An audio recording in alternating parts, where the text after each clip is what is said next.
Good evening. Welcome to another lecture of Scientifically Speaking, an interactive online lecture series that connects world-renowned scientists to high school students and teachers.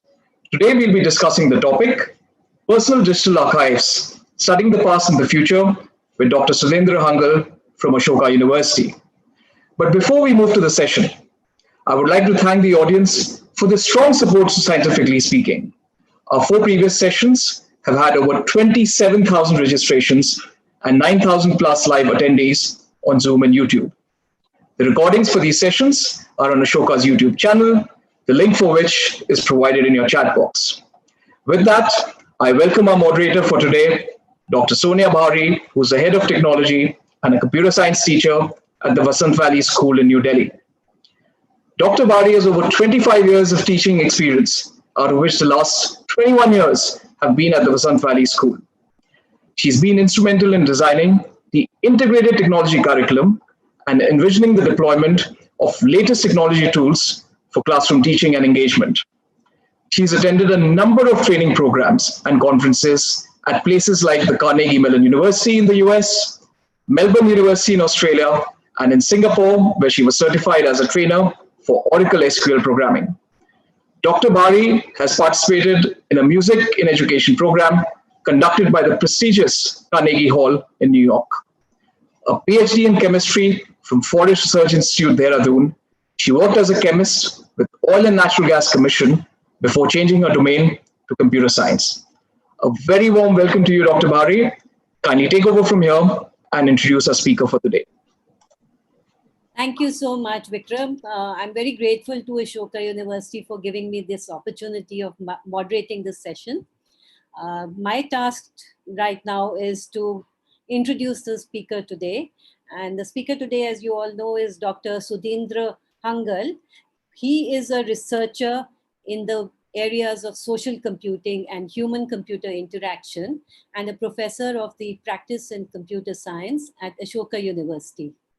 Formerly, he was the Associate Director for the Stanford Moby Social Lab. His research interests are focused on novel applications for the digital life logs that millions of consumers are collecting. His research focuses on the areas of human-computer interaction, social media, and personal digital archives. Professor Hangal has also worked on multiprocessor computer architecture, virtual machine compilers, software engineering, and debugging tools. He has also worked on novel experience-infused applications that provide new experiences for users using the power of automatic recall from their archives, and co-founded Magic Lamp software, which built advanced program analysis technology to detect errors and security vulnerabilities in enterprise Java code. So I'm very happy to introduce Professor Hangal, and we all look forward to seeing your presentation, sir, on this very pertinent topic. So it's over to you now. Thank you. Thank you, Dr. Bahari. Thank you, Vikram, and everyone else for organizing this. Very pleased to be speaking in this series of very interesting seminars. Maybe I should just share my screen first.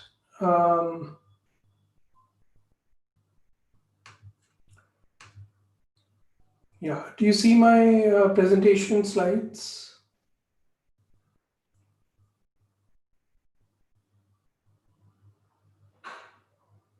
Yeah, Vikram, do you see my presentation correctly? Yes, Professor V. Okay, thank you. So welcome everyone to this brief talk, tour of personal digital archives. So I'll be talking to you about the topic of what a personal digital archive is and the impact that such archives are going to have in the future. So in the next 30 minutes or so, I'll introduce the idea of a personal digital archive for each one of us. And by the end, you'll have a sense of the value of a personal digital archive, some understanding of the considerations that go into building or managing such an archive. And hopefully you'll get some sense of how these archives form a fundamental shift in the way history is recorded and studied, both at a societal and a personal level. Okay, so I'd like to start by showing you an image of a very old manuscript.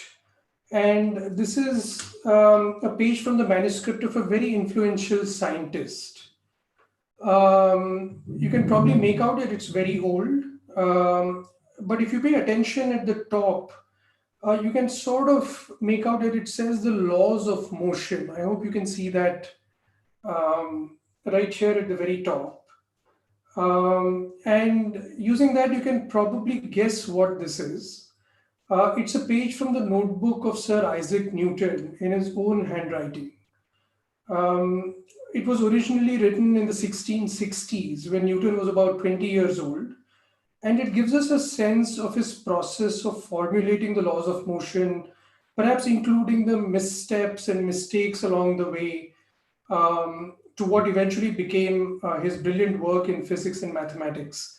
For example, probably on the third line, you can see how he scratched out a sentence because this is just his early work, and obviously it was refined to later, become the Principia Mathematica and so on. The work that he got really known for. So these are what are called primary sources in historical work, and they capture history in the moment, even as it is being made. Moving on, this is Newton's diary. This is an image of Newton's diary from 1661 when he was a 19-year-old undergraduate at Cambridge. And all these documents are preserved to this day at the University of Cambridge Library. Thanks to the internet, we can actually view these documents freely online. I've given a link at the bottom here that you can visit to actually browse hundreds or thousands of pages of Newton's actual source material. So many of you may have seen objects and artifacts like these at museums or libraries and so on. And you may have seen the personal artifacts or diaries or letters of other people who had an impact on history, perhaps somebody very famous and influential like Newton, or perhaps somebody even in your own family. So these objects shed light on not just the past, but they enable us to understand the present. They enable us to understand why things have evolved to be how they are.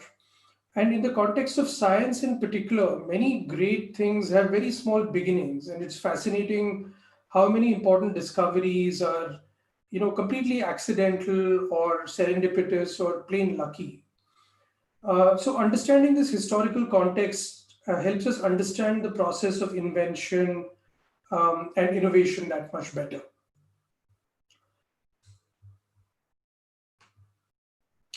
So it's worth thinking about what constitutes source materials in our times, right? In the digital age, which is very different from the age of Isaac Newton. So if you think about how people will understand our lives or our inventions, maybe 100 years from now, or for that matter, how will we ourselves understand our own lives, even just a few decades in the future? Will we be able to assimilate and put together all the information being thrown at us? Will we be able to make sense of our own mistakes and missteps and breakthroughs and so on? So the idea of mechanically being able to capture and store all the information that we are coming across can be traced back to this very influential essay that goes all the way back to 1945. The essay is called As We May Think. It was published in the Atlantic magazine. And it was written by a person called Vannevar Bush, who was a scientific administrator of the US government. And it's a very nicely written, very short, like about 6 or 7 page essay, where Bush is trying to grapple or trying to think about a particular problem. And the problem is one of information overload. So the context was that there had been many scientific advancements in the years leading up to and including World War II. And this essay is written pretty much at the end of World War II. And Bush's central concern in this essay is one of information overload. And he's concerned that there's so much advancement in the sciences that it's hard to keep up with the new discoveries, new articles, new research papers, etc. And this was back in 1945 when they were already feeling the problem of information overload. You can only imagine what they'd think if they saw the overload that we are under in 2020. So in this paper, what the author has proposed is the concept of a very interesting machine called the MEMX. The MEMX is a machine where one can easily deposit copies of articles, papers, letters that one has read or written. And then you can access this using mechanized devices. So in this particular essay, he doesn't use the term computers. He actually uses the term mechanized devices because he couldn't foresee the kind of devices that would actually evolve. And actually, as you can see in the picture, there's a camera on the forehead of this scientist of the future as they see it, and the camera enables the scientist to instantly take a picture of any evidence or any scientific article that they encounter and enter them into this digital archive, where it can later be searched or retrieved or linked to other articles and so on. So it's a way of making sense of the scientific and personal record. So the technology to realize this was not available at the time. So this must have seemed like science fiction. But in a strange way, when you read the paper, you have a feeling that what the writer is doing is laying out a vision of the World Wide Web as it exists today, except that it's not actually as connected as the real web is today. This was meant more to be one person's archive, even though there were ways and features in it to share information between scientists. So this is a very interesting paper that I highly recommend you read. It's extremely prescient. It's a good example of clear foresight. And you can easily find it online.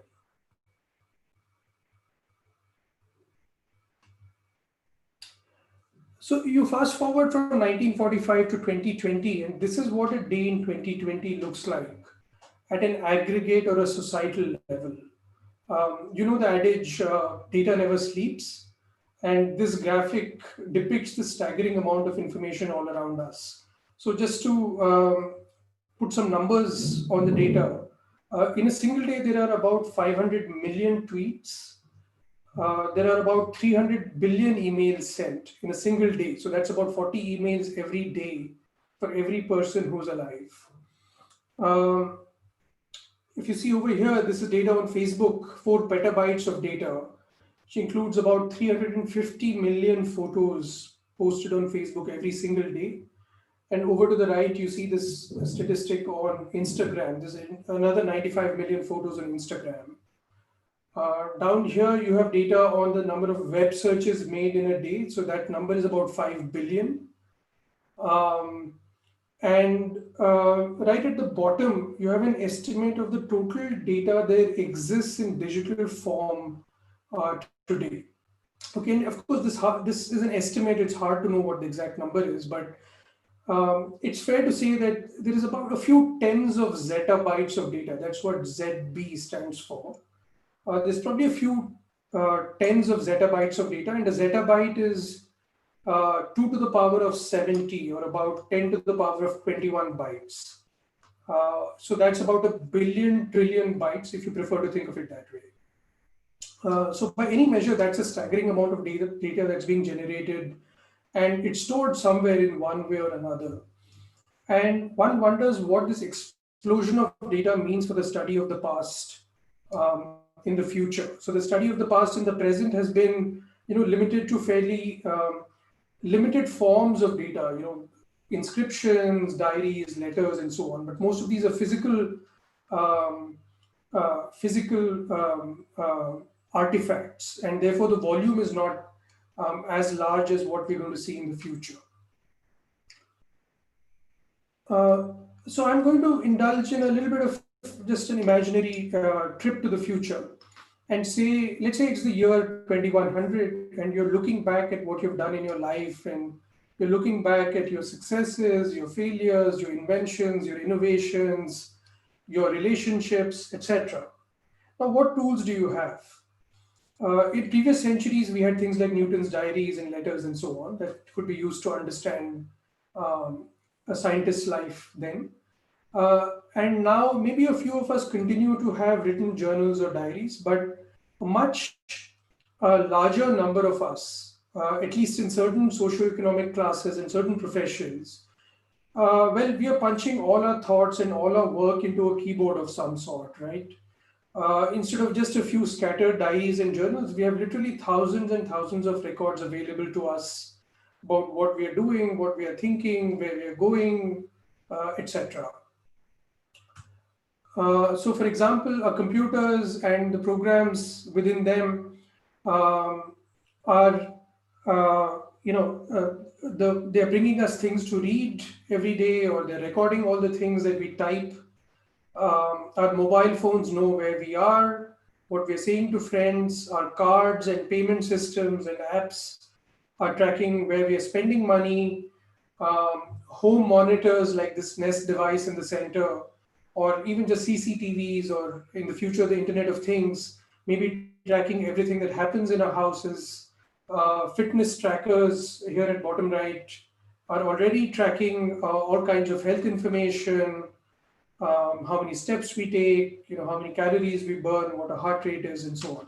So it's not inconceivable that in the future we'll be able to have very fine-grained information about all our actions. So it seems like at least capturing data is no longer the fundamental problem, although there are some challenges I'll discuss in a bit, but it's at least feasible to do all this at a level that's never been imagined before in history. And it's feasible to do this for literally billions of people, not just for a few, very important or influential people. And these form a new way to study, personal history, family history, and societal history. So what are some of the uses of personal digital archives? So people have done studies trying to show users, data that they've collected over the past, decades. And at least at that scale, we are able to uncover some uses that personal archives can be put to. For example, personal archives can help you understand yourself better, how you've evolved as a person. They can help you renew relationships, because it's easy to forget how certain relationships are important and how they evolve over time. But looking at source materials of data that's a few years or a few decades old reminds you to renew those relationships. Archives help you recollect and reminisce about your past. They help you retrieve important data that you may have forgotten about, that you may no longer even remember that you have access to. They may help you improve your confidence and morale, particularly when you're feeling low. When you look at your past achievements, people have a sense of satisfaction and achievement. When they look at successes in the past, they help add color to flashbulb memories. So flashbulb memories are memories of very significant and well-remembered events. So these may be events that are very consequential to you, or very consequential to history as a whole. And looking at the source materials around that event help you actually remember. For example, for me, I remember the morning of September 11th, 2001 very well. But looking at my archives helps me remember what else I was doing around that time. It was a fairly mundane morning, and then we got this news, and how we got the news and what we did after that. That's all captured in my archive in that example. And it may help create just documentation for posterity. So material that future researchers and historians and students may be able to use to understand our society as it exists today. For students, it may help you evolve, it may help you understand how you've evolved as a person, how you've matured over, let's say, 4 years at a university, etc. Right? Of course, this is not to say that everything that should be stored, that can be stored, should be stored. There are perfectly good reasons to actually delete something from the record. For example, there may be bad memories. There may be things that are secrets or that may cause harm to others, and you should be careful about preserving them. You may want to have the freedom to make mistakes. If you're singing in the shower, there's no reason for that to be recorded. Maybe you just want to have fun and you don't want to be judged about the quality of your singing, etc. So there's a valid bunch of reasons why not everything that can be preserved, should be preserved.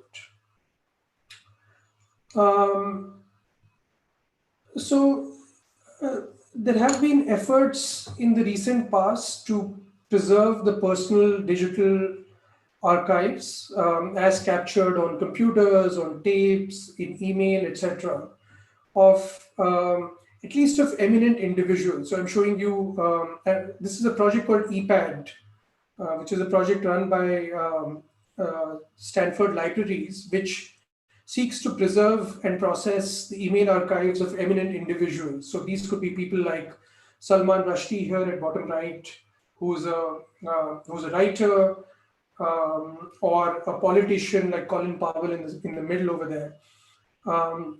And these projects help us understand some of the challenges in acquiring this information, preserving this information, processing it, and so on. They also give insight into the creative process. For example, early drafts of books that Salman Rushdie would have written, why certain decisions were made in politics and so on, right? And email is a good medium because email has already been around for 30 or 40 years. So it's longitudinal enough to be interesting for historical research. Particularly people in universities started having access to email in the 1970s. And email has a few other properties which make preservation very easy, or at least less difficult than other formats, which is that email is federated, so it can be taken from one service to another. It can be stored in very simple textual formats. It's not hostage to the fortunes of one company like, say, Facebook or Google going up and down. Right, so that makes it a good tool for research into longitudinal digital archives. So if you think about our archives and all the ability, the incredible ability we have to store our lives at a very granular level. I mean, we have information on ourselves. We have records at perhaps at least at an hourly level, if not a minute by minute level. Right, your phone knows where you are pretty much every minute of the day. Your email, all of us either send or receive emails and WhatsApp and other messages pretty much every hour of the day. So let's calculate how much data we might actually have at a very rough and approximate level. If you consider just text, and text is a good medium because it's lightweight, but it captures a lot of our thoughts and emotions and feelings and relationships. So if you consider everything that you write, even if you're a very avid writer or a typist, you probably create no more than 5 megabytes of data in an entire year. So 5 megabytes of data, when we think of it, like, a photograph is 5 megabytes, right? But if you think about 5 megabytes is equivalent to about 5 million keystrokes on your keyboard, that's a lot of keystrokes. So 5 megabytes a year is all you can generate in terms of writing text. And that seems no problem. 5 megabytes a year, or over 100 years, maybe you'll write 500 megabytes. It's a very easy, trivial amount of data to store. If you consider everything that you read, that means everything that comes into your computer and you read in a browser or a reader of some sort, it's still not too bad. It's about 200 megabytes per year. You consider images, and let's just consider a modest, 10 images a day. That still leads to an archive of only about 15 gigabytes a year, or over 100 years, that would be maybe 1500 gigabytes, which still doesn't seem that bad. Consider audio. Let's say you record all your calls or your conference calls and so on, and you record only the audio. It's about, and if you record about 4 hours a day, it works out to about 100 gigabytes a year, give or take a few factors, which is getting to be serious storage, but not that bad. Video is a killer. Video, if you record even 1 hour of video a day, that itself is about a terabyte a year, and that dwarfs, I said images would be about a terabyte or 1.5 terabytes over 100 years. Now, video, you're talking about 1 terabyte just in 1 year. And that forces us to think about, can we afford to store all the video that we can capture? Perhaps not. And I'm ignoring here, just for this very approximate calculation, other kinds of data that you might have, other kinds of structured data that you might have, like let's say your location history, your contact list, your calendar appointments, etc. But this is what you would instinctively think of as going into a personal digital archive, right? Text, images, audio, and video. So let's consider the cost of storing this data. So there are a couple of models here. So one is called the endowment model, where the endowment model is you pay a certain amount of money, and that money, the return on that money is enough to store your data forever, right?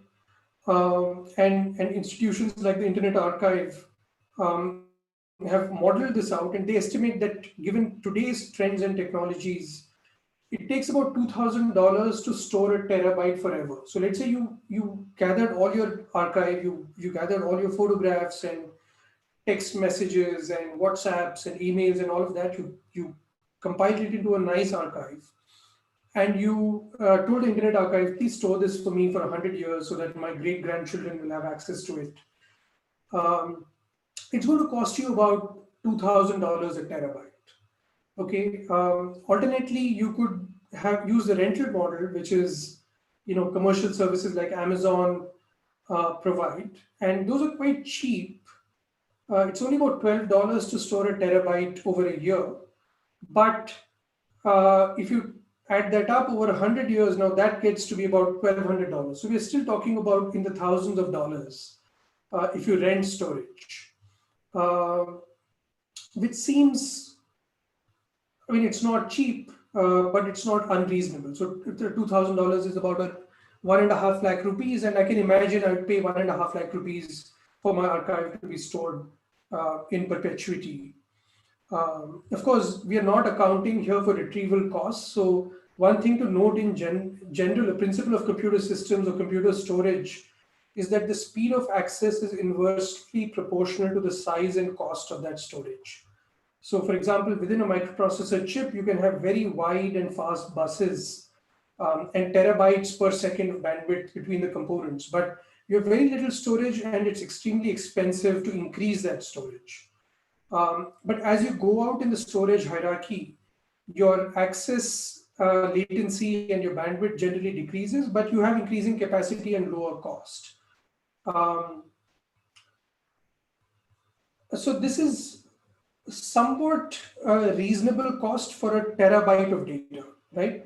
But like I said, if I capture a terabyte of video every single year, then that's going to start costing me serious money very quickly. And if I want to preserve that video for a long time, if I just want to preserve my text and maybe even my images for a year, we are talking of very reasonable costs in the range of say 1 lakh or 2 lakh rupees. That's at least the current estimate. We obviously don't know how how technology will evolve in the future, but another point to note here is that many of the gains that we can achieve using better technology in terms of more dense storage have already been achieved. So a large part of this cost is actually in the managing of the storage and not in the raw data storage itself.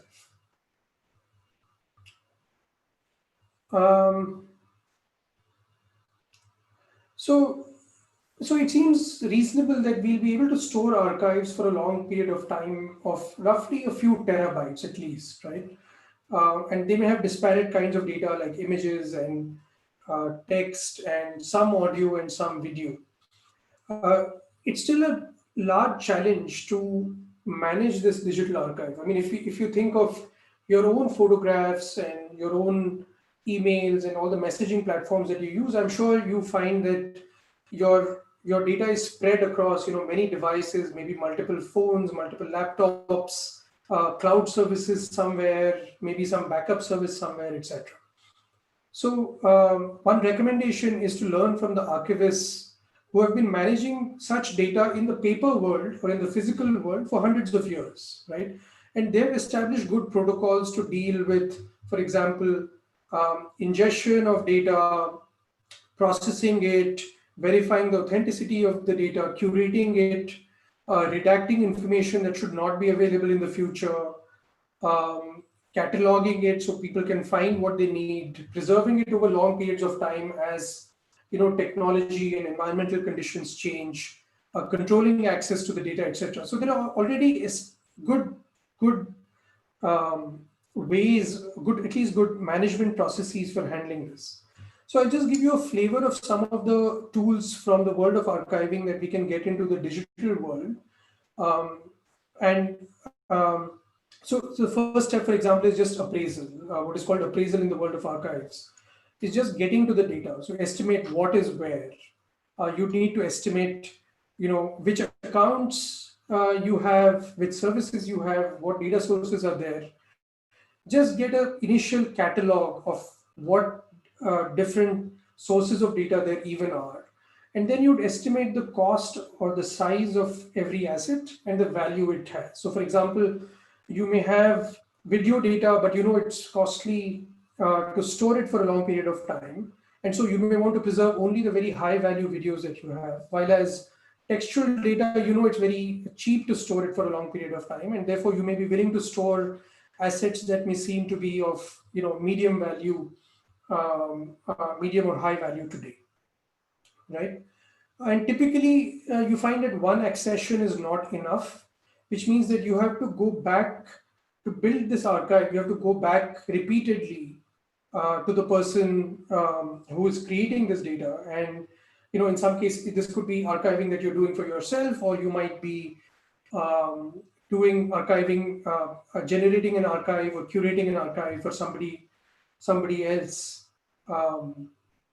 Right, so you may have to keep going back to the source person and to the donor of the material and periodically ingest data, let's say every 5 years or every 10 years, to keep the archive up to date. Processing, which is usually the most time-consuming stage, is about curating the data, getting a catalog of the data, organizing and labeling it, separating the valuable data from data that's less valuable or should not be stored, simply removing or redacting material that should be forgotten, or maybe saying that this data should not be available for, let's say, 30 years or 50 years or until the death of a certain person, etc. Right. So this process typically for a paper archive in the past in a library would take about anywhere from weeks to a few months. In the digital era, we have the disadvantage of lots of much more data to process, but we also have the advantage of lots of intelligent tools and user interfaces that we can bring to bear on the problem. So there are interesting tools, particularly coming out of the AI world, that can be used to process this data relatively quickly. There's the problem of format drift. So for example, I'm showing you my entire digital archive from my undergrad years. So my entire 4 years of undergrad, all the projects that I did, my undergraduate thesis, etc., are stored in these things, which perhaps only the older people in the audience recognize. These are called floppy disks, and these used to store all the the programs and the reports and everything we used to write. A few years ago, I found these lying in a box. They'd not been touched for more than 20 years. And luckily, I worked with archivists, so I could find a computer that could still read these disks. But although we could read the bits of the disk, we couldn't initially read the data because the data was in a format. For example, my thesis was written in a format called WordPerfect. And that was a very prevalent format at that time, sort of similar to Microsoft Word is today. But over time, that company is gone. That format is not easily readable, etc. So you need special tools to be able to just read archival formats, and that's something that can happen even to Microsoft Word or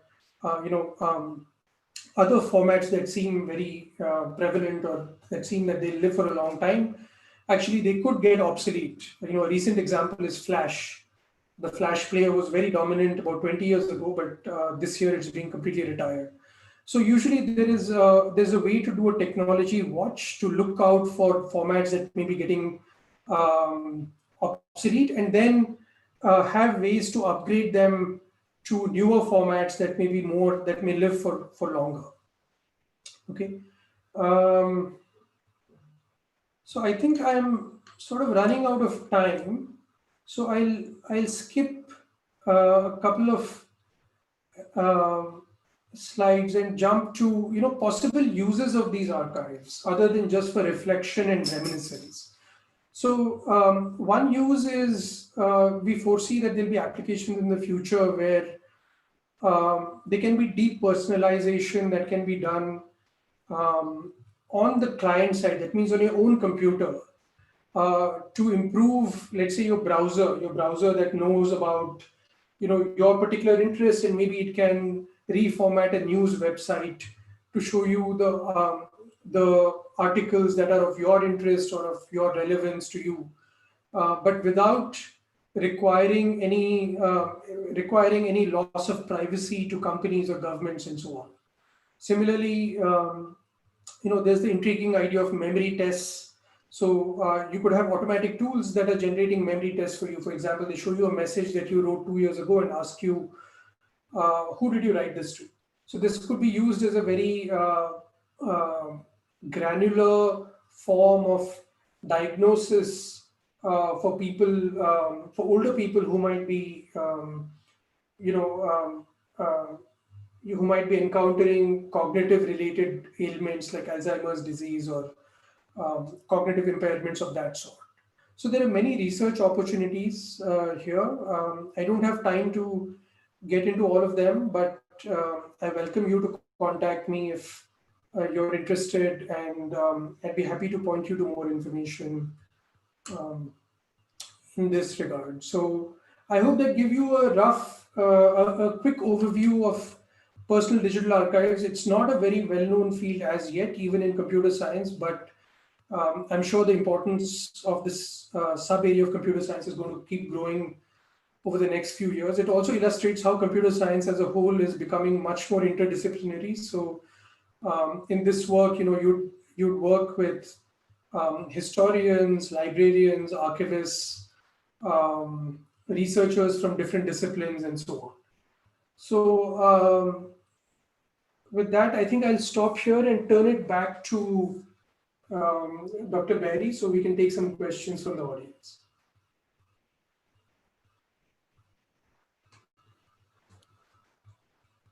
Thank you, Professor Hangal. That was really, really enlightening. It's really amazing how much of digital data we are generating, and our youngsters are all the time taking photographs, videos, wherever they go. So I'm sure all of that is collecting. But do you think this is really impacting the environment also? Would this impact the environment in some way? Certainly. I mean, almost everything we're doing is impacting the environment. From the kind of energy that's consumed by keeping these services going. I mean, piece of paper is excellent in terms of energy usage compared to having data that's distributed all over the world, data that has to be shipped to my computer on demand. So there's very significant concerns around energy for sure, but also around just the culture of e-waste, the number of devices that people have, the constant rush to upgrade to a new device. A device that's 2 years old seems obsolete, or a camera that I had 5 years ago is obsolete now. And what happens to all this, and what's the real cost of manufacturing all this? And what impact that has on the environment. I mean, all these factories are big consumers of water and so on. So these are definitely concerns that need to be addressed. I mean, not that they're not being addressed. I think the industry is doing a good job of trying to optimize for energy. I mean, I think energy per bit over the last few years the efficiency has gone up, but the number of bits has gone up so much that overall we're consuming more and more energy at an absolute level. So I was reading an article in which Vint Cerf, who's the father of internet, he's a little concerned about the fact that we are moving towards what's known as a digital dark age, as he calls it. And he basically feels that all this data that we are storing, as the technology has evolved, the formats, like you were showing us that slide of your floppy disks, do we still have some of these machines, and where would we find these machines to be able to access data which is not in the format that is currently being used? Because software, hardware, everything is becoming more and more obsolete. So I remember that in our school once we used to say that, we are all in it together, which is a gold spot ad which used to be there. And we needed that video for one of our presentations. And our director said that I need this and you need to put it into a PowerPoint presentation.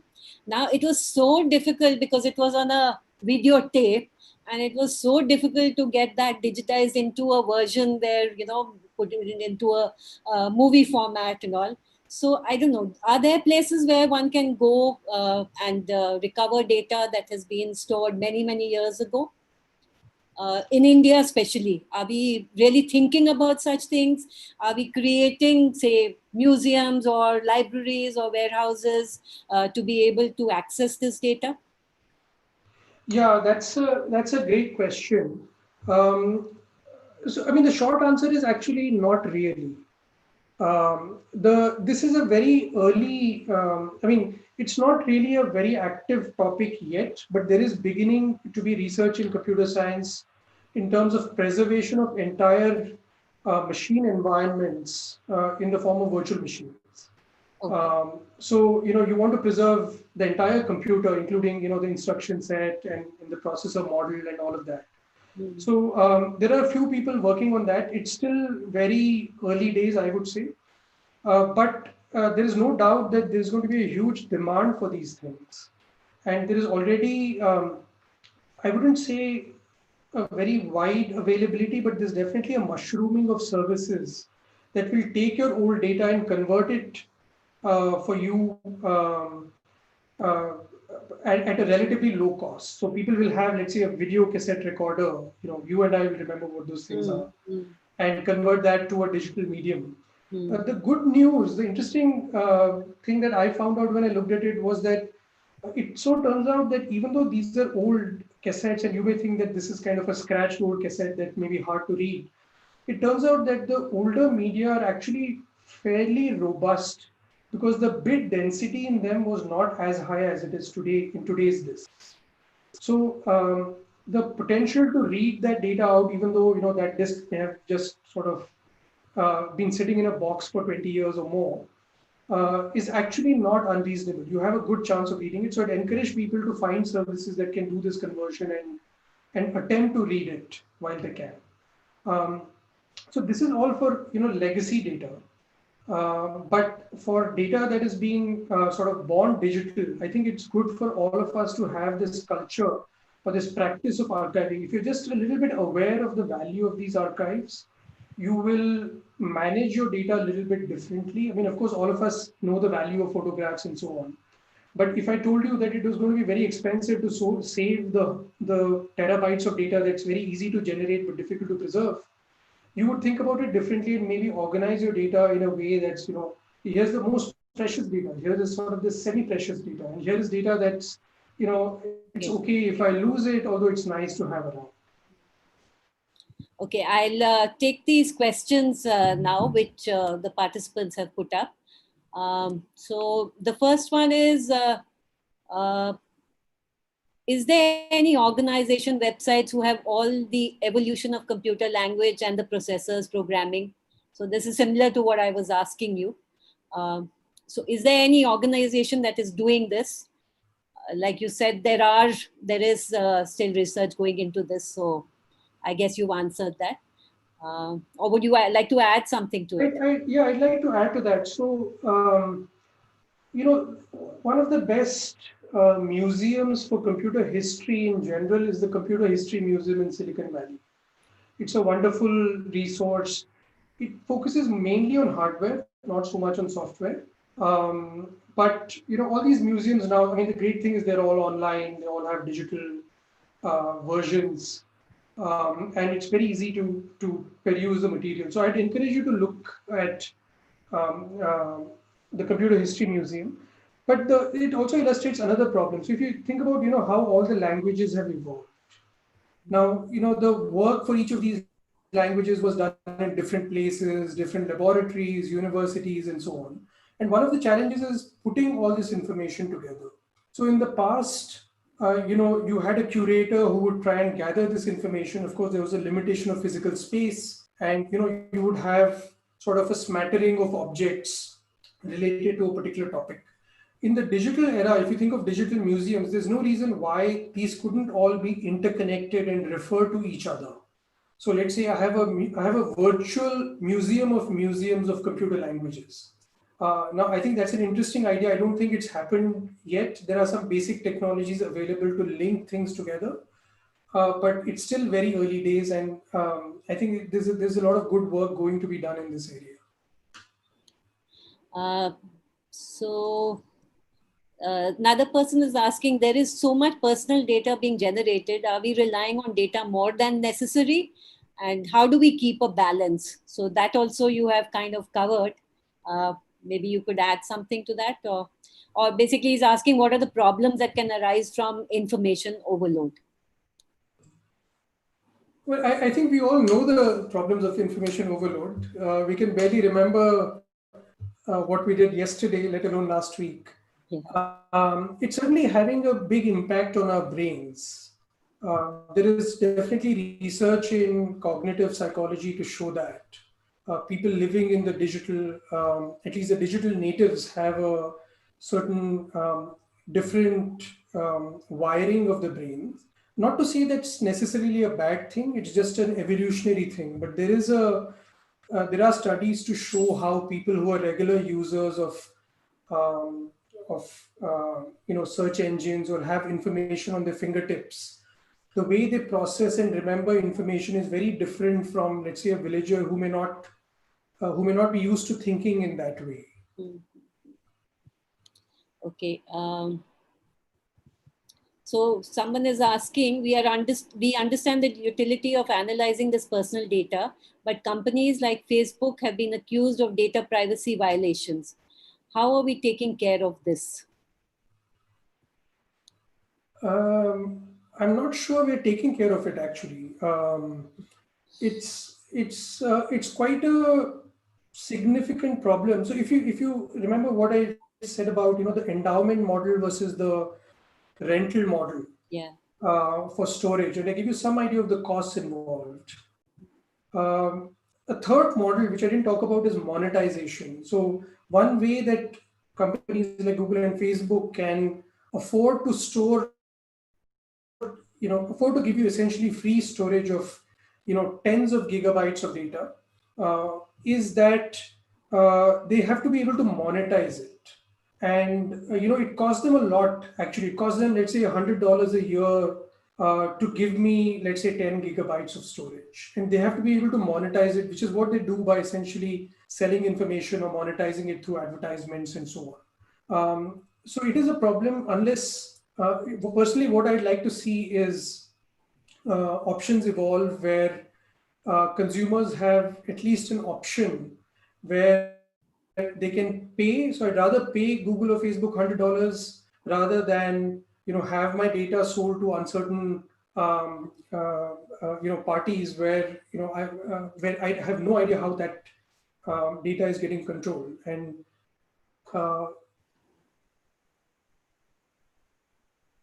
regulation has been extremely slow to catch up. In India, we still don't have a formal data protection law.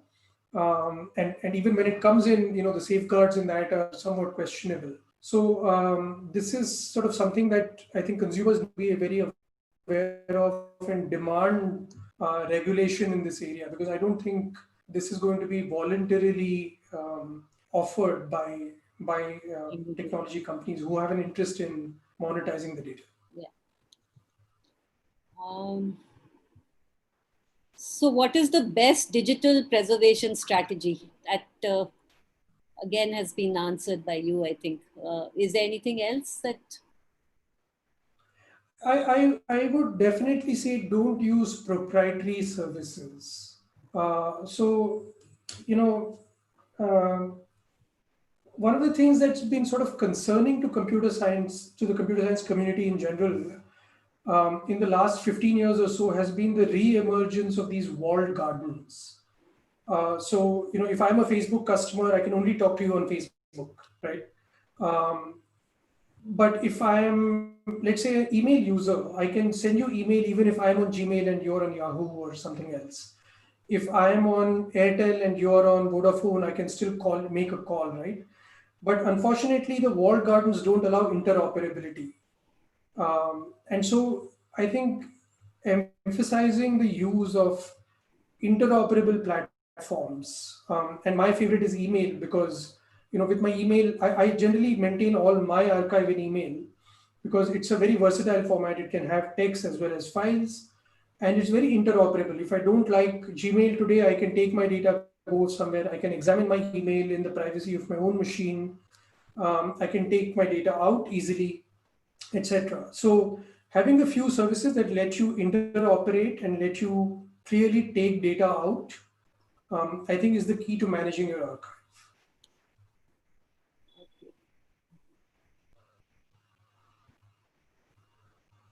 Digital data can be stored but may get deleted too accidentally. What are other alternatives for secure storing of data?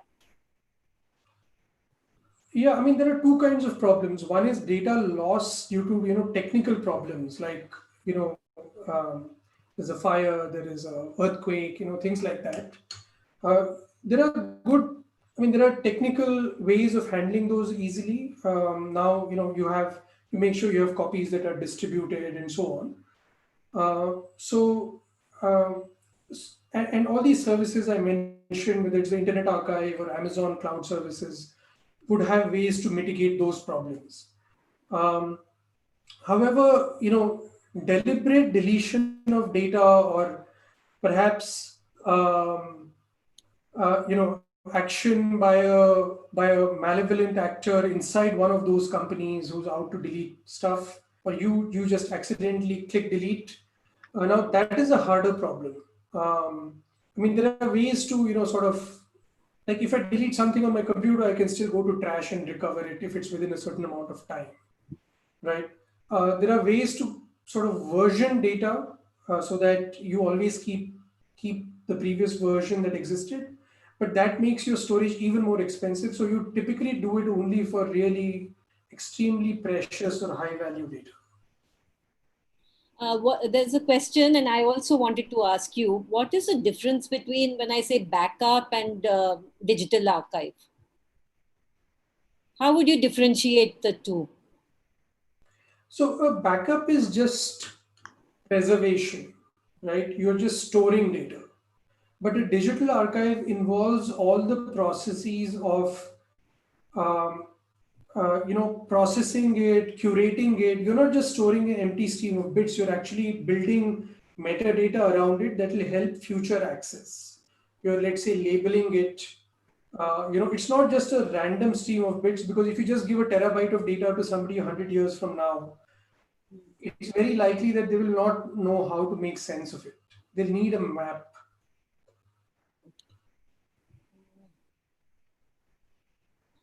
Can data ever be permanently removed, and that it is so that it is impossible to retrieve? Because even now, even if I delete something and put it into trash or something, I can recover it in some form from my hard disk and so. So, can you actually physically remove everything, or Yeah, I mean, there are ways to securely delete files and so on. Now, it's a question of trust. Like, if do I trust my operating system to delete it securely or not? And some people who are very paranoid may say, I don't trust the operating system, or I don't trust the drive controller or something like that. So I think for most consumers, it should be enough. Now, if you want to stay safe from governmental agencies, etc., that's a whole different level of trust that you would need over there. there's another question which says, are there examples of AI-enabled smart software that shadows our online presence and collates such an archive automatically minimal human intervention. Something like Google Photos, but could be more smarter and more generalized, and of course, secure. Right. So that's where a lot of the work I think is going to come in the future. So you're clearly able to capture a stream of stuff, right? Now the question is, how do you process it? And how can you intelligently process uh, uh, not just say Google Photos, but across streams? So can you process things together to get a holistic picture? Now that I think is a very open problem. It requires access to data from many different sources. So typically the solutions today are very localized. So I can do some intelligent filtering, etc., on just my email or just my photos or just my audio, etc. But a composite picture of this is what is missing today. Let's take one last question. I think we're running out of time. Can digital archives find application in the field of medical history, storage and such? That is in the field of medical science and life sciences research. Absolutely. I mean, you would imagine. You could imagine. I mean, there are already these personal, digital health vaults. My watch is constantly tracking, on a daily basis, all kinds of health parameters. Now, what value this might have over time? There is a question of how to ensure the security of the personal health records and so on. But there's no question that in the very near future, I think you will be able to go to a doctor and provide, a very composite view of your history. How much you've been exercises, what medicines you've been taking, what you've been diagnosed with in the past, and so on. So when I say near future, I expect this maybe 5-10 years. But this is going to happen, and longer term, I think what was implied in the question, which is very interesting, is that maybe after I die, I don't mind my records being donated for medical research. And that would be very interesting, because now at a societal level, you can study, the progression or even the emergence of diseases and so on. So that's a very interesting possibility. Thank you, Professor Hangal. It was really nice. And I'm sure all the youngsters who are here today would have learned quite a bit about digital archiving. Over to you, Vikram, then.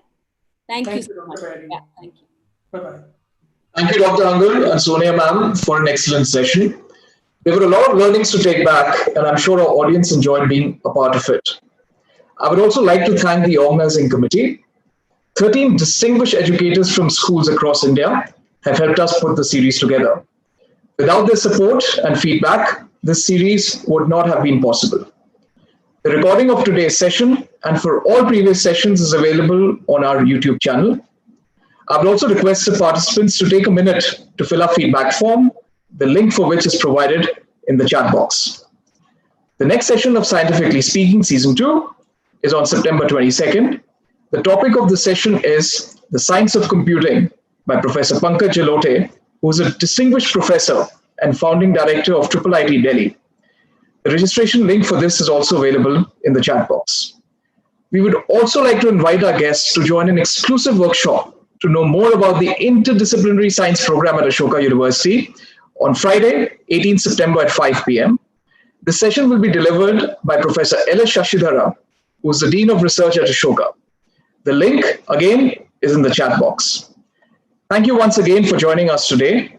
If you have any further queries regarding today's session or would like to know more about Ashoka's unique interdisciplinary science programs, you can visit our website, www.ashoka.edu.in, or write to us at apply@ashoka.edu.in, or call us at the number shown on screen. See you on September 22nd at 7 p.m. Take care and please stay safe.